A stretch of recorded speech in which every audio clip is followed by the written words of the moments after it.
après, je pense que le discours de dire on a fait avec du matériel qui n'est pas ultra high-end, c'est pas plus mal.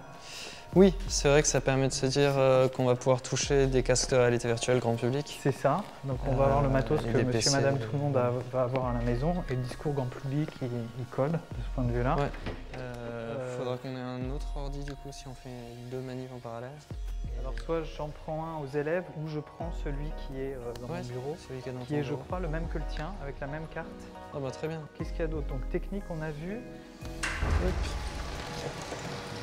C'est devant ces pierres-là, c'est ça? Ouais, c'est ça. Ouais. Je m'appelle Alexis Palgic, je suis enseignant-chercheur à l'École des Mines de Paris, au Centre de robotique. Je travaille sur le sujet de la réalité virtuelle et de la réalité augmentée. Et ce que je vais vous présenter aujourd'hui, c'est un projet autour de quelque chose qui est la capture d'environnement réel pour la réalité virtuelle. Est-ce que dans ta manip, tu penses qu'il peut y avoir un biais lié à la réflexion des vitres derrière? Ouais. Est-ce que les gens vont plus se fier à ça qu'aux réflexions sur les pierres? L'idée ici, c'est vraiment de les immerger dans le musée, comme s'ils y étaient. Okay. Si on veut vraiment les réflexions sur les pierres, on capture la pierre toute seule, elle-même. Je m'appelle Grégoire, je suis doctorant au Centre de robotique de Mines Paris-Tech, Université PSL. Et je travaille sur la reconstitution photoréaliste et confortable d'environnements réels en réalité virtuelle. Du coup, il faut qu'on fasse beaucoup de positions angulaires, parce que là, on a vraiment envie de voir les scintillements dans les pierres qui sont là. En particulier, tu vois la pyrite qui est là.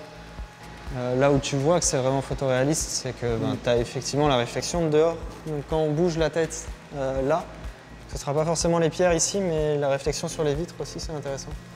Aujourd'hui, pour capturer une scène en réalité virtuelle, on va très souvent s'appuyer sur des vidéos ou des images 360 degrés. Et dans une image 360 degrés, on ne peut pas se déplacer autour des objets. Il ne va pas avoir ce sentiment de parallaxe de mouvement. Donc pour contrer ça, ce qu'on fait aujourd'hui, nous, on va utiliser un ensemble de caméras qui prennent la scène depuis plein de points de vue différents, vont permettre de reconstruire la géométrie 3D de la scène. On va pouvoir permettre à l'utilisateur de se déplacer confortablement dans la scène. Le deuxième défi, c'est le photoréalisme. On va pouvoir restituer tout un ensemble d'effets, tels que les réflexions sur les miroirs, sur les vitres, mais aussi tous les petits scintillements sur les différents minéraux. Tu estimes à combien d'images nécessaires pour faire une belle reconstruction La semaine dernière, on était sur 320. 320, 320 c'est bien 320. Ouais. Les challenges, ils sont techniques et perceptifs. Là, le côté immersion, c'est qu'est-ce qu'il faut capter la réalité pour qu'elle soit confortable, acceptable et qu'on arrive à nos fins lorsque la personne va être immergée dans l'environnement virtuel.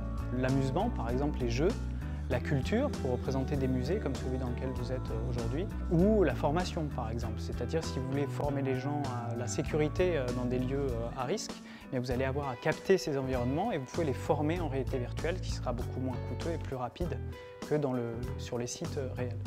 La disposition des caméras a été pensée pour maximiser l'overlap, c'est-à-dire qu'en fait on va regarder chaque scène selon des points de vue légèrement différents et on va avoir des informations exploitables pour de la reconstruction 3D.